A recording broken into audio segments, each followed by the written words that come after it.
തീർത്ഥയാത്ര.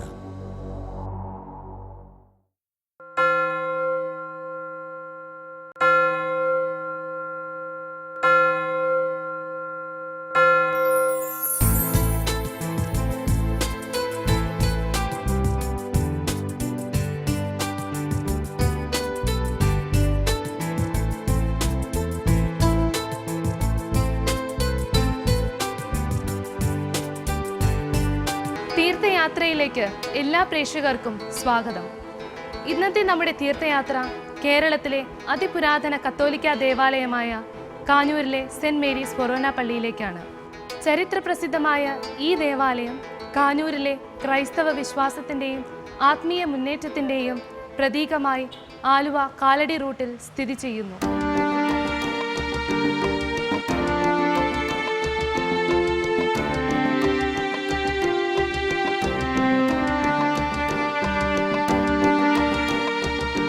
ഇത് Kanjoor saint Mary's ഫൊറോന പള്ളിയുടെ മുഖ്യ അൾത്താരയാണ്. ഈ അൾത്താരയ്ക്ക് ചില പ്രത്യേകതകളുണ്ട്. പുരാതനമായ കൊത്തുപണികളും പഴച്ചാറിലും ഇലച്ചാറിലും തങ്കഭസ്മത്തിലും ചാലിച്ചെടുത്ത ചിത്രങ്ങളാൽ അലങ്കൃതമാണ് ഈ അൾത്താര.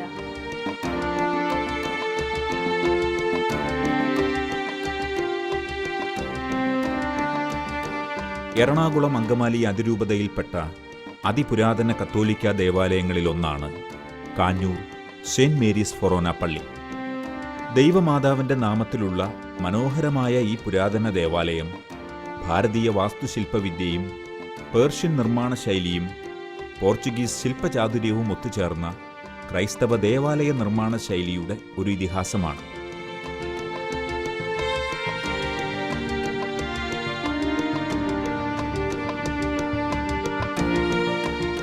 പള്ളിക്കകത്തെ ചിത്രപ്പണികളും കൊത്തുവേലകളും കാഞ്ഞൂർ പള്ളിയുടെ ആക്കവും തൂക്കവും വിളിച്ചറിയിക്കുന്നതാണ്. മദ്ബഹായുടെ മുകളിലുള്ള ആർച്ച് ഭാഗത്ത് കാണപ്പെടുന്ന മനോഹരമായ ചിത്രപ്പണികൾ, പച്ചിലച്ചാറും തങ്കപ്പൊടിയും ചാലിച്ചെടുത്ത പെയിന്റിങ്ങുകൾ നൂറ്റാണ്ടുകൾ കഴിഞ്ഞിട്ടും പുതുമ നഷ്ടപ്പെടാതെ ഇന്നും നിലനിൽക്കുന്നു.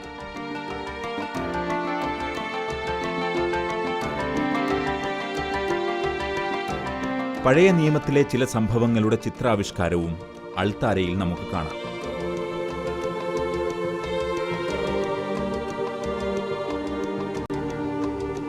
ഇന്ത്യയിലും വിദേശത്തുമുള്ള പല ചിത്രകാരന്മാരും കാഞ്ഞൂർ പള്ളിയിലെ പുരാതനമായ ഈ ചിത്രകലയെക്കുറിച്ച് കാണുവാനും മനസ്സിലാക്കുവാനും എത്താറുണ്ട്.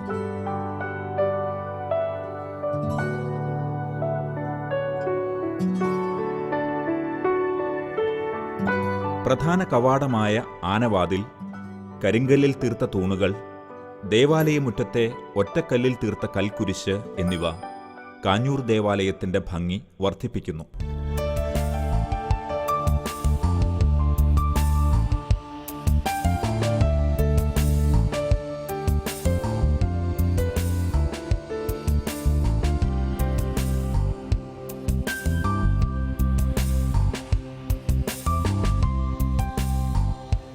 പരിശുദ്ധ ദൈവമാതാവിൻ്റെ നാമധേയത്തിലാണ് ഈ ദേവാലയമെങ്കിലും വിളിച്ചു വിളികേട്ട കാഞ്ഞൂർ പുണ്യവാൻ വിശുദ്ധ സെബസ്ത്യാനോസിൻ്റെ അദ്ഭുത സാന്നിധ്യവും ശക്തിവിശേഷണങ്ങളും കാഞ്ഞൂരിനെ മധ്യ കേരളത്തിലെ പ്രസിദ്ധിയാർജിച്ച ഒരു തീർത്ഥാടന കേന്ദ്രമാക്കുന്നു.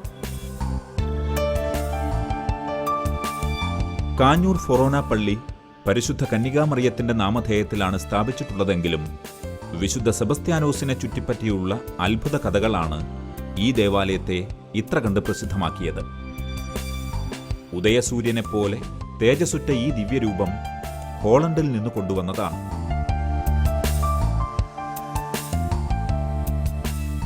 വലിയ അത്ഭുത ശക്തിയുള്ള ഈ രൂപം രൂപക്കൂടിൽ നിന്ന് പുറത്തിറക്കാറില്ല.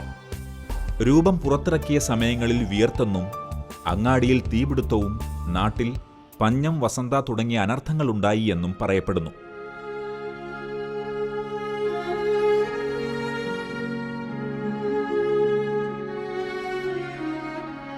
ഇവിടെ വരുന്ന തീർത്ഥാടകരുടെ പ്രധാന വഴിപാട് അമ്പെഴുന്നള്ളിക്കലാണ്.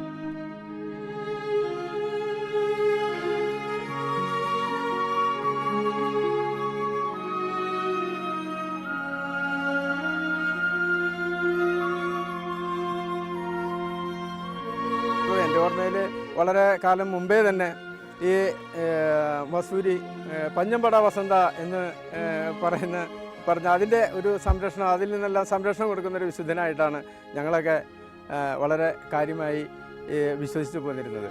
അപ്പോൾ വസൂരിക്കൊക്കെ വാക്സിനേഷനൊന്നും കണ്ടുപിടിക്കാത്തൊരു കാലഘട്ടത്തിൽ ഈ ഒരു വിശ്വാസത്തിൽ അടിയുറച്ച ഒരു ജനസമൂഹം ഇവിടെ ഉണ്ടായിരുന്നു. അപ്പോൾ അവർ പള്ളിയിൽ വന്ന് പ്രാർത്ഥിക്കുകയും വിശുദ്ധൻ്റെ മുഖത്ത് നോക്കി പ്രാർത്ഥിക്കുമ്പോൾ പൈശാചികമായ എന്തെങ്കിലുമൊക്കെ ഉണ്ടെങ്കിൽ അതൊക്കെ അലിഞ്ഞു പോവും എന്നുള്ള വിശ്വാസത്തോടു കൂടി വന്ന് പ്രാർത്ഥിച്ച് അതിൽ നിന്നൊക്കെ മോചനം നേടുന്ന ധാരാളം പേരുണ്ട്. അപ്പോൾ വിശ്വാസമാണ് ഞങ്ങൾക്ക് കൈമാറി തന്നതെന്ന് ഞാൻ പറഞ്ഞല്ലോ. വിശ്വാസത്തിൽ അധിഷ്ഠിതമായ ഒരു സമൂഹം ഇവിടെ ഇപ്പോഴും ഈ പെരുന്നാൾ കൊണ്ടാടാനായിട്ട് ഒത്തുകൂടുന്നു.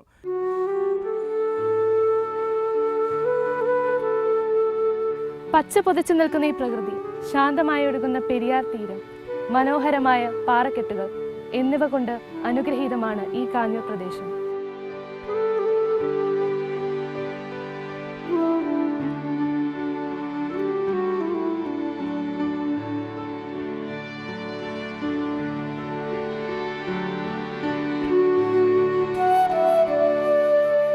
കാഞ്ഞൂരിലെ പല ചരിത്ര സംഭവങ്ങൾക്കും സാക്ഷിയായ പെരിയാറിന്റെ ഒരു തീരത്താണ് ഞാനിപ്പോൾ നിൽക്കുന്നത്. ശക്തൻ തമ്പുരാന്റെയും ടിപ്പു സുൽത്താന്റെയും പോർച്ചുഗീസ് മെത്രാന്മാരുടെയും സാന്നിധ്യം കൊണ്ടും ചരിത്ര സംഭവങ്ങൾ കൊണ്ടും സമ്പന്നമായ ഈ തീരത്താണ് കാഞ്ഞൂർ സെന്റ് മേരീസ് ഫൊറോന പള്ളി സ്ഥിതി ചെയ്യുന്നത്.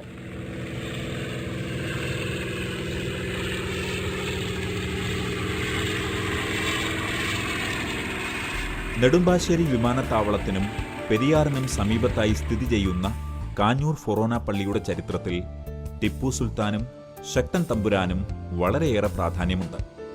ടിപ്പു സുൽത്താന്റെ പടയോട്ട കാലത്ത് അദ്ദേഹം കീഴടക്കിയ പ്രദേശത്തെ പള്ളികളും അമ്പലങ്ങളും തകർത്തിരുന്നു.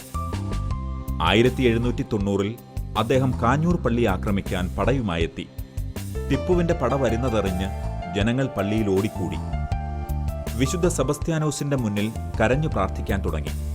സെബസ്ത്യാനോസിന്റെ അത്ഭുതങ്ങളെക്കുറിച്ചറിഞ്ഞ ടിപ്പു, ഈ കളിമൺ പ്രതിമയ്ക്ക് അത്ഭുത ശക്തിയുണ്ടെങ്കിൽ പുണ്യവാൻ നേരിട്ട് നമ്മോട് സംസാരിക്കട്ടെ എന്ന് പറഞ്ഞു. അപ്പോൾ കാഞ്ഞൂരിലെ ജനങ്ങൾ പുണ്യവാനെ വിളിച്ചു പ്രാർത്ഥിച്ചു. വിളികേട്ട പുണ്യവാളൻ, എന്നെ ഇവിടെ ഇരിക്കാൻ സമ്മതിക്കില്ലേ എന്ന് പുണ്യവാന്റെ രൂപത്തിൽ നിന്നും ഉച്ചത്തിൽ ശബ്ദം പുറത്തേക്ക് വന്നു. ഇത് കേട്ട് അത്ഭുതപ്പെട്ട ടിപ്പു കാഞ്ഞൂർ പള്ളി ആക്രമിക്കാതെ തിരിച്ചുപോയി എന്നാണ് ഐതിഹ്യം.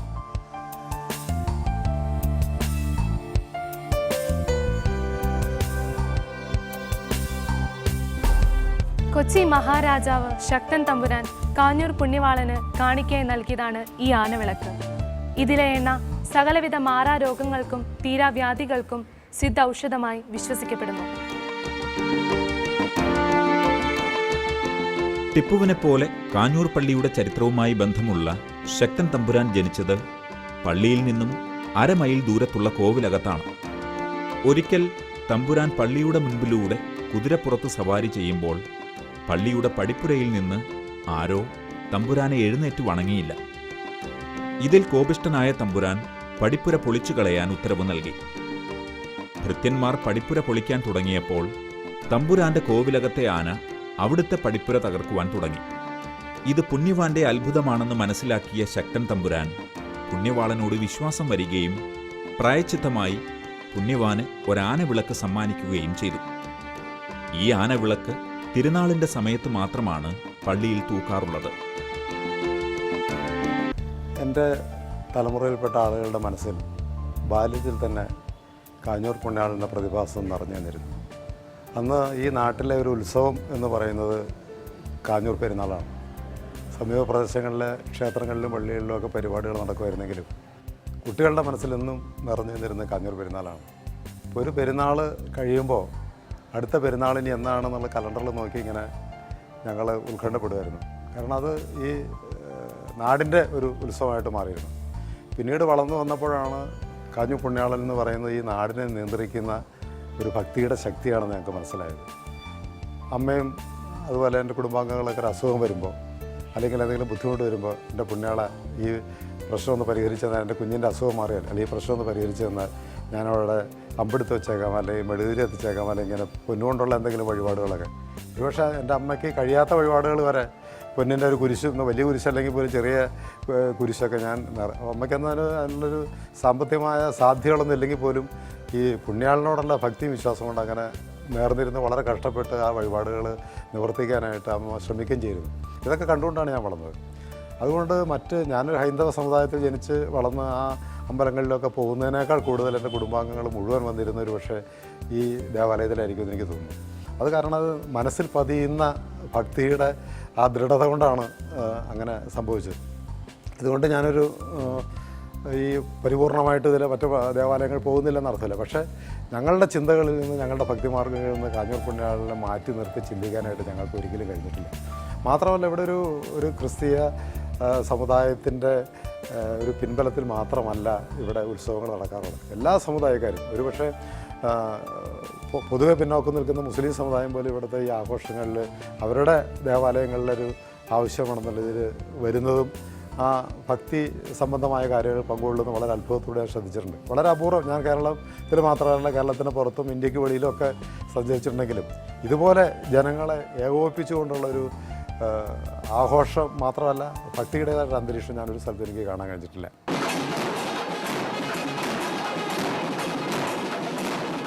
ജനുവരി 19, 20 തീയതികളിൽ ആഘോഷിക്കപ്പെടുന്ന കാഞ്ഞൂർ പള്ളിയിലെ തിരുനാളിൻ്റെ 3 പ്രദക്ഷിണങ്ങൾ വളരെ പ്രസിദ്ധമാണ്. 19-ാം തീയതി തിരുനാളിൻ്റെ അന്ന് ഉച്ച കഴിഞ്ഞ് 3 മണിക്ക് ആദ്യത്തെ പ്രദക്ഷിണം ആരംഭിച്ച് വൈകിട്ട് 6 മണിക്ക് സമാപിക്കുന്നു. 20-ാം തീയതി 2 തവണയായി നടത്തപ്പെടുന്ന പ്രദക്ഷിണങ്ങൾ ദക്ഷിണേന്ത്യയിലെ ഏറ്റവും വലിയ പ്രദക്ഷിണങ്ങളിൽ ഒന്നായി കരുതപ്പെടുന്നു. പ്രദക്ഷിണത്തിന് മുന്നിലായി 101 ചെണ്ടക്കാരുടെ ചെണ്ടമേളം, അതിന് പിറകിലായി 201 പൊൻകുരിശുകളും വെള്ളിക്കുരിശുകളും, അതിന് പിറകിലായി 500ഓളം നാനാവർണ്ണ മുത്തുകുടകളും നിരക്കുന്നു. അതിന് പിറകിലായി ആയിരക്കണക്കിന് വിശ്വാസികളും തിരുസ്വരൂപവും അണിനിരക്കുന്നു.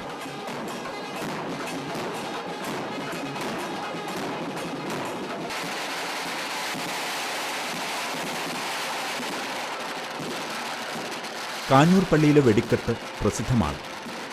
ശക്തൻ തമ്പുരാന്റെ കാലത്ത് കാഞ്ഞൂർ പള്ളിയിലെ തിരുനാളിന് കേൾക്കുന്ന നിരന്തരമായ കതിനയുടെ വെടിയൊച്ച അസഹ്യമായപ്പോൾ കതിനകളെല്ലാം പള്ളിയോട് ചേർന്ന പെരിയാർ പുഴയിൽ കളയുവാൻ തമ്പുരാൻ കൽപ്പിച്ചു. എന്നാൽ തിരുനാളിൻ്റെ പ്രദക്ഷിണത്തിന് പുണ്യവാന്റെ രൂപമിറക്കിയപ്പോൾ ആ കതിനകളെല്ലാം വെള്ളത്തിന് മുകളിൽ വന്ന് ഉച്ചത്തിൽ പൊട്ടുകയും ചെയ്തു. ഇത് നേരിൽ കണ്ട തമ്പുരാൻ പുണ്യവാനെ വന്നു വണങ്ങുകയും പള്ളിയുടെ സ്ഥലങ്ങളെല്ലാം കരമൊഴിവാക്കി നൽകുകയും ചെയ്തു.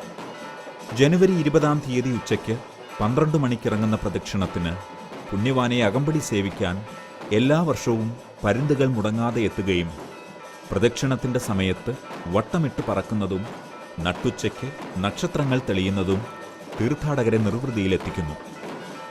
ഈ പരുന്തുകൾ വരുന്നതിന് ഒരു ചരിത്രമുണ്ട്. പരുന്തുകളെ പുണ്യവാന് വളരെ ഇഷ്ടമായിരുന്നു. പുണ്യവാൻ അമ്പെയ്ത്തിൽ മരിക്കാതെ വന്നപ്പോൾ ഗധ കൊണ്ട് തലയ്ക്കടിച്ചു കൊന്നു. ഈ സമയം നരികളും കഴുകന്മാരും ഉപദ്രവിക്കാതെ ആ ശരീരത്തിന് ചുറ്റും പരുന്തുകൾ കാവൽ നിന്നു എന്നും നക്ഷത്രങ്ങൾ നട്ടുച്ചയ്ക്ക് മിന്നി എന്നും പറയപ്പെടുന്നു. ജനുവരി 19, 20 തീയതികളിൽ നടത്തപ്പെടുന്ന പെരുന്നാൾ ദിനങ്ങളിൽ കാഞ്ഞൂറിൻ്റെ 20 കിലോമീറ്റർ ചുറ്റളവിൽ ഫെസ്റ്റിവൽ ഏരിയയായി ഗവൺമെൻറ് പ്രഖ്യാപിച്ചിരിക്കുകയാണ്. കേരള ക്രൈസ്തവ പഴമയെ വ്യക്തമാക്കുന്ന അപൂർവം ചില ദേവാലയങ്ങളൊന്നാണ് കാഞ്ഞൂർ സ്ഥിതി ചെയ്യുന്ന സെൻറ്റ് മേരീസ് ഫൊറാന പള്ളി. പെരിയാർ പുഴയുടെ ഓരത്ത് 1011 വർഷത്തെ പാരമ്പര്യമുള്ള ഒരു ദേവാലയമാണ് കാഞ്ഞൂർ തീർത്ഥാടന കേന്ദ്രമായിട്ടുള്ള സെൻറ്റ് മേരീസ് ഫൊറാന പള്ളി. വർഷങ്ങൾക്ക് മുമ്പ് നമ്മുടെ മിഷണറിമാർ അവരുടെ പ്രത്യേകമായ പ്രചോദനവും സഹായവുമൊക്കെ ഉൾക്കൊണ്ടുകൊണ്ട് വളർന്നു വന്ന ഒരു ക്രൈസ്തവ സമൂഹമാണ് ഇവിടെയുള്ളത്. ഈ സമൂഹത്തിന് വേണ്ടതായ എല്ലാ ചൈതന്യവും ആദിമ ക്രൈസ്തവ സഹോദരങ്ങളിൽ നിന്നും പറവൂരും കൊടുങ്ങല്ലൂരുമൊക്കെ സഹോദരങ്ങളിൽ നിന്ന് ലഭിച്ചു എന്നാണ് നാം മനസ്സിലാക്കുക. ഇവിടെ ഈ കഴിഞ്ഞ 1011 വർഷത്തെ കാലയളവിനുള്ളിൽ ഒരു വലിയ ഒരു ക്രൈസ്തവ സംസ്കാരം തന്നെ വളർത്തിയെടുക്കുവാനായിട്ട് ഇവിടുത്തെ സമൂഹത്തിന് സാധിച്ചു എന്നുള്ളത് ഒരു സത്യമാണ്. അത് വ്യക്തമാക്കുന്നതാണ് കാഞ്ഞൂർ പള്ളിയും അതിനോടൊപ്പമുള്ള ഇവിടുത്തെ കാഞ്ഞൂരിലെ ക്രൈസ്തവ കുടുംബങ്ങളും സമൂഹങ്ങളുമെല്ലാം. ഏകദേശം 3000-ഓളം ക്രൈസ്തവ കുടുംബങ്ങൾ തിങ്ങിപ്പാർക്കുന്ന ഒരു കൊച്ചു ഗ്രാമമാണ് കാഞ്ഞൂർ. ഇതിനോടകം ഏകദേശം 5-6 ദേവാലയങ്ങൾ, ഇതിൻ്റെ കുരിശുപള്ളികളായിട്ട് പ്രവർത്തിച്ച ദേവാലയങ്ങൾ ഇന്ന് പൂർണ്ണ രൂപത്തിലുള്ള ഇടവകളായിട്ട് രൂപപ്പെട്ടിട്ടുണ്ട്. ഈ കുടുംബങ്ങളിലൂടെയെല്ലാം വളർന്നു വരുന്ന ക്രൈസ്തവ ചൈതന്യം ഇവിടുത്തെ മറ്റു ഇതര മതസ്ഥർക്കും ഏറെ പ്രചോദനമാകുന്ന രീതിയിൽ, സമൂഹത്തിന് മാതൃകയാകുന്ന രീതിയിലെല്ലാം ഈ സമൂഹത്തെ വളർത്തിയെടുക്കുവാനായിട്ട് നമ്മുടെ ഇവിടെ വന്ന ഈ 1100 വർഷത്തെ പാരമ്പര്യം നമ്മളെ സഹായിച്ചു എന്നുള്ളത് വലിയൊരു സംഭാവനയാണ് ക്രൈസ്തവ സമൂഹത്തിൻ്റെ എന്ന് പറയാതിരിക്കാൻ വയ്യ.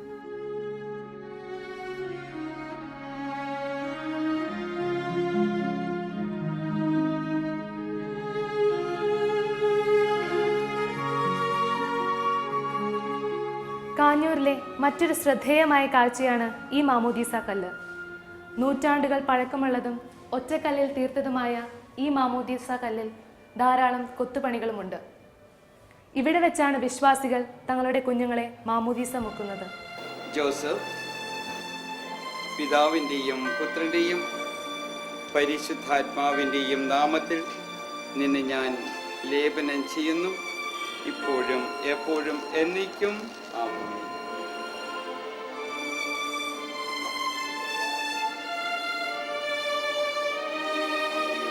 പിതാവിൻ്റെയും പുത്രൻ്റെയും പരിശുദ്ധാത്മാവിൻ്റെയും നാമത്തിൽ നിന്ന് ഞാൻ മാമോദിസ മുക്കുന്നു. ആമേൻ. നമ്മുടെ കർത്താവ് ഈശോ മിശിഹ വിശുദ്ധിയുടെ വസ്തുത നിന്നെ അലങ്കരിക്കുകയും നിഷ്കളങ്കമായി ജീവിക്കുവാൻ നിന്നെ സഹായിക്കുകയും ചെയ്യട്ടെ. ആമേൻ.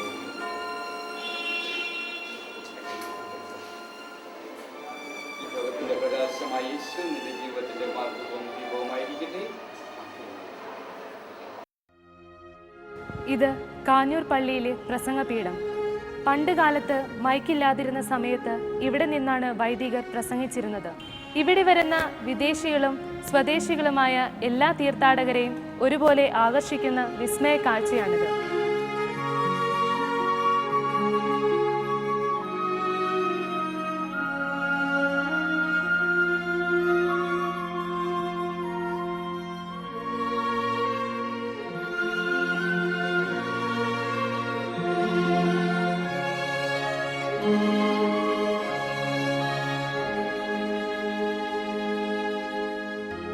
നൂറ്റാണ്ടുകൾ പഴക്കമുള്ള ഒരു ദേവാലയമാണ് കാഞ്ഞൂർ സെന്റ് മേരീസ് ഫൊറോന പള്ളി എന്നതിൻ്റെ മങ്ങാതെ നിൽക്കുന്ന ഒരു തെളിവാണ് ഈ പ്രാചീന ശിലാലിഖിതങ്ങളും ഇവിടുത്തെ താളിയോലകളും.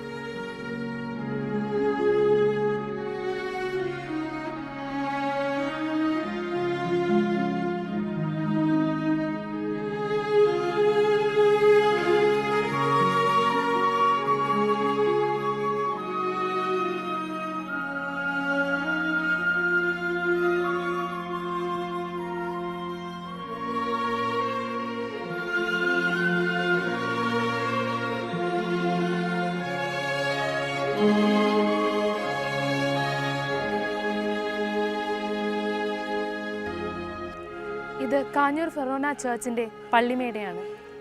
ഈ ദേവാലയത്തിന് ഒരു അലങ്കാരമായി നിൽക്കുന്ന ഈ പള്ളിമേട 116 വർഷങ്ങൾക്ക് മുമ്പ് നിർമ്മിച്ചതാണ്.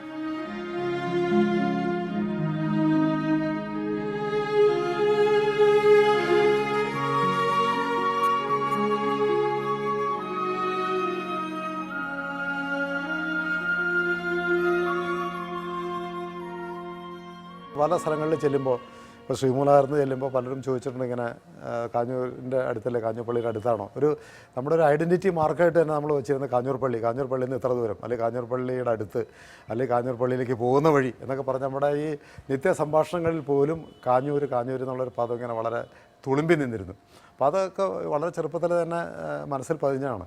അതുകൊണ്ട് പുണ്യാളനെ മാറ്റി നിർത്തിക്കൊണ്ട് ഈ പ്രദേശത്തുള്ള ആർക്കും, നിരീശ്വരവാദികൾക്ക് പോലും ചിന്തിക്കാൻ കഴിയുമെന്ന് എനിക്ക് തോന്നുന്നില്ല. പിന്നെ എൻ്റെ ഒരു ചെറുപ്പകാലത്തൊരു കാഴ്ച എന്ന് പറയുന്നത്, അന്ന് ബസ് സൗകര്യം, ഓട്ടോറിക്ഷ, കാറൊന്നും ഇല്ലാത്ത ഒരു കാലഘട്ടത്തിൽ ഫോർട്ട് കൊച്ചി, ചേർത്തല തുടങ്ങിയ സ്ഥലങ്ങളിൽ നിന്ന് ആളുകൾ കാൽനടയായിട്ട് അമ്പ് കയ്യിലേന്തിക്കൊണ്ട് ചെണ്ടയുടെ മേളത്തോടു കൂടി ഒക്കെ വരുന്നൊരു കാഴ്ച. അതിപ്പോൾ വളരെ അപൂർവമായിട്ട് മാത്രമേ കാണുന്നുള്ളൂ. കുടുംബത്തോടും അല്ലെങ്കിൽ ആ നാട്ടുകാരോടൊക്കെ കൂടി സംഘടിച്ചുകൊണ്ട് അവരിങ്ങനെ റോഡിൽ കൂടി വരുന്നൊരു കാഴ്ച വളരെ അത്ഭുതത്തോടുകൂടി ഞാൻ ഇങ്ങനെ നോക്കി നിന്നിട്ടുണ്ട്. അപ്പോൾ ചെറുപ്പത്തിലൊക്കെ ഞങ്ങളിങ്ങനെ സ്കൂളിൽ പോകുന്ന വഴിയായിരിക്കും ചിലപ്പോൾ ഇങ്ങനെ ഒരു സംഘം വരുന്നത്. സ്കൂളിൽ പോകാതെ തന്നെ ഞങ്ങൾ ചിലപ്പോൾ ഇതെല്ലാം നോക്കി നിൽക്കും. അപ്പോൾ ആ കാഴ്ചകളൊന്നും ഇപ്പോൾ വാഹനങ്ങളുടെ സൗകര്യങ്ങളൊക്കെ വന്നപ്പോൾ പലരും ഇങ്ങനെ പിന്നെ ദേവാലയങ്ങൾ വർദ്ധിച്ചിട്ട് പോലും ഇവിടുത്തെ തിരക്കിന് യാതൊരു കുറവ് വന്നിട്ടില്ല. കാരണം അത് പുണ്യാളൻ്റെ ശക്തി തന്നെയാണെന്ന് വിശ്വസിക്കുന്നതാണ്. പിന്നെ ഹൈന്ദവ ഒരു പശ്ചാത്തലം ഈ പള്ളിക്കുണ്ട്. കാരണം ഇവിടുത്തെ പുതിയടത്ത് ഭഗവതി എന്ന് പറയുന്ന ഒരു പുതിയടത്ത് ഭഗവതി ക്ഷേത്രമുണ്ട്. അപ്പോൾ ഹൈന്ദവരായ ആളുകളും കാഞ്ഞൂർ ഉള്ള ക്രൈസ്തവ സമൂഹം എല്ലാം വിശ്വസിക്കുന്നത് ഇദ്ദേഹത്തിൻ്റെ ഈ കാഞ്ഞൂർ പുണ്യാളൻ എന്ന് പറയുന്ന അദ്ദേഹത്തിൻ്റെ ആ തിരുസ്വരൂപത്തിൻ്റെ സഹോദരിയാണ് പുതിയടത്ത് ഭഗവതി എന്നാണ്. ഇവിടുന്ന് ഈ പ്രദക്ഷിണം എഴുന്നള്ളിച്ചുകൊണ്ട് പോകുമ്പോൾ കാലാകാലങ്ങളായിട്ട് അനുവർത്തിച്ച് വരുന്നൊരു കാഴ്ച, ഈ പുണ്യാളൻ്റെ തിരുസ്വരൂപം ആ നടക്കെ ചെല്ലുമ്പോൾ വളരെ നേരം ഈ ഭഗവതിക്ക് അഭിമുഖമായിട്ട് തിരിച്ചു നിർത്തുകയും അതിനുശേഷം മടങ്ങിപ്പോരുകയും ചെയ്യുന്നൊരു കാഴ്ചയുണ്ട്. എന്തുകൊണ്ടങ്ങനെ ഏത് കാലഘട്ടത്തിലാണ് തുടങ്ങിയതെന്ന് നമുക്കറിയില്ലെങ്കിലും ഈ സഹോദരനാണ് സഹോദരിയാണ് എന്ന് പറയുന്ന ആ കൺസെപ്റ്റ് ഒരു മതമൈത്രിയുടേത് മാത്രമല്ല, ഈ സമൂഹം ഒരു കാലത്ത് എങ്ങനെ ജീവിച്ചിരുന്നു, എത്ര ഐക്യത്തോടുകൂടി ഇവിടെ ജീവിച്ചിരുന്നു എന്നുള്ളതിൻ്റെ പ്രത്യക്ഷ ഉദാഹരണം കൂടിയായിട്ട് എനിക്ക് പലപ്പോഴും തോന്നാറുണ്ട്. ഞാൻ നാടകമൊക്കെ എഴുതി കഴിഞ്ഞ് വെച്ചിട്ടുണ്ടെങ്കിൽ അല്ലെങ്കിൽ അതിനു മുമ്പൊക്കെ ആയിട്ട് ഇവിടെ വരാറുണ്ട്. ഞാൻ മിക്ക ആഘോഷങ്ങൾക്ക് പുറമെ ചില ഞായറാഴ്ചകളിലൊക്കെ വളരെ അപൂർവമായിട്ട് ഇവിടെ വരാറുണ്ട്. പലരും ചോദിക്കും എന്നോട് എന്താ ഇവിടെ നിന്ന് ചോദിക്കും. നമ്മൾ ചുമ്മാ വന്നാണെന്ന് പറയുമെങ്കിലും കുറച്ച് നേരം അവിടെ ഇരുന്ന് കാഞ്ഞൂർ പുണ്യാളൻ്റെ രൂപം എഴുന്നള്ളിച്ചിരിക്കുന്നതിന് മുമ്പിലിരുന്ന് അവിടുത്തെ അരിയും കുരുവളവും ഒക്കെ എടുത്ത് വായിലിട്ട് കയ്യിൽ നേർച്ചയുണ്ടെങ്കിൽ നേർച്ച ഇടും. നേർച്ച ഇട്ടില്ലെങ്കിലും പുണ്യാളം പ്രസാദിക്കുമെന്ന് എനിക്കറിയാം. കാരണം നേർച്ച പെട്ടിയിലെ ബലം നോക്കിയിട്ടല്ലല്ലോ ഈശ്വരൻ നമ്മൾ പലപ്പോഴും അനുഗ്രഹിക്കാറുള്ളത്. നമ്മുടെ മനസ്സാണ് നമ്മൾ അർപ്പിക്കുന്നത്. അത് നേർച്ച ഇടേണ്ടതല്ല, നേർച്ച ഉണ്ടെങ്കിൽ ഇടാം. അത്തരം പള്ളിയുടെയോ അല്ലെങ്കിൽ അത്തരം പുരോഗമന കാര്യങ്ങൾക്കോ സാധുക്കളെ സംരക്ഷിക്കാനൊക്കെ പണം ഉപയോഗിക്കാം. പക്ഷേ ഒരു ഭക്തനെ സംബന്ധിച്ച്, എന്നെ സംബന്ധിച്ച് തീർച്ചയായിട്ടും ഞാൻ പുണ്യാളൻ എൻ്റെ മനസ്സാണ് അർപ്പിച്ചിട്ടുള്ളത്. ആ മനസ്സർപ്പിച്ചുകൊണ്ട് ഇതുവരെ പുണ്യാളൻ എന്നെ തിരിഞ്ഞു നോക്കാതിരുന്നിട്ടുള്ള എൻ്റെ മുന്നോട്ടുള്ള എൻ്റെ കലാപരമായ ജീവിതത്തിൻ്റെ ഇടയിലും എൻ്റെ വ്യക്തിപരമായ ജീവിതത്തിൻ്റെ ഇടയിലും ഒരു താങ്ങും തണലുമായിട്ട് പുണ്യാളൻ എന്ന് നിന്നിട്ടുണ്ട്. അതിന് ഉണ്ടാവണേ എന്നുള്ളൊരു പ്രാർത്ഥന മാത്രമേ എനിക്ക് ഈ സമയത്ത് പറയാനുള്ളൂ. അനേകായിരങ്ങളുടെ ഹൃദയങ്ങളിൽ ആത്മചൈതന്യമായി വിളങ്ങുന്ന കാഞ്ഞൂർ പുണ്യവാനെ ഒരു നോക്ക് കാണുവാൻ ജാതിമത ഭേദമില്ലാതെ എല്ലാ ജനങ്ങളും ഭാരതത്തിലെ നാനാഭാഗങ്ങളിൽ നിന്നും ഈ ദേവാലയത്തിൽ നിത്യവും വന്നണയുന്നു. പുണ്യവാന്റെ അത്ഭുതങ്ങളാൽ അക്രമങ്ങളിൽ നിന്നും അപകടങ്ങളിൽ നിന്നും രക്ഷപ്പെട്ടവർ, വിവാഹ തടസ്സം മാറിയവർ, പരീക്ഷയിൽ ഉന്നത വിജയം നേടിയവർ, ഇങ്ങനെ എത്രയെത്ര അനുഭവങ്ങളാണ് വിളിച്ചു വിളികേട്ട് ഇന്നും ജീവിക്കുന്ന കാഞ്ഞൂരിലെ സെബസ്ത്യാനോസിനെക്കുറിച്ച് വിശ്വാസികൾക്ക് പറയാനുള്ളത്. ഇങ്ങനെ പല പല ആവശ്യങ്ങൾക്കായി ഈ ദേവാലയത്തിൽ വന്ന് മുട്ടിപ്പായി പ്രാർത്ഥിക്കുന്ന വിശ്വാസികൾ ഇന്നും പരിശുദ്ധ മാതാവിൻ്റെയും വിശുദ്ധ സെബസ്ത്യാനോസിൻ്റെയും അനുഗ്രഹം ആവോളം ലഭിച്ച് സന്തോഷത്തോടെ മടങ്ങുന്നു. സെബസ്ത്യാനോസ് പുണ്യാളന്റെ നാമത്തിൽ പ്രശസ്തമായ കാഞ്ഞൂരിലെ സെന്റ് മേരീസ് ഫൊറോന പള്ളിയിലേക്കുള്ള തീർത്ഥയാത്ര ഇവിടെ പൂർണ്ണമാകുന്നു. കാഞ്ഞൂർ പുണ്യാളനെക്കുറിച്ചും ഈ ദേവാലയത്തെക്കുറിച്ചും കൂടുതൽ അറിവുകൾ നിങ്ങൾക്ക് ലഭിച്ചുവെന്ന് ഞാൻ വിശ്വസിക്കട്ടെ. പരിശുദ്ധ മാതാവിൻ്റെയും കാഞ്ഞൂർ പുണ്യാളൻ്റെയും എല്ലാ അനുഗ്രഹങ്ങളും നിങ്ങൾക്കുണ്ടാകട്ടെ എന്ന് പ്രാർത്ഥിച്ചുകൊണ്ട് ഞങ്ങൾ അടുത്ത തീർത്ഥാടന കേന്ദ്രത്തിലേക്ക് യാത്രയാവുകയാണ്. നന്ദി, നമസ്കാരം.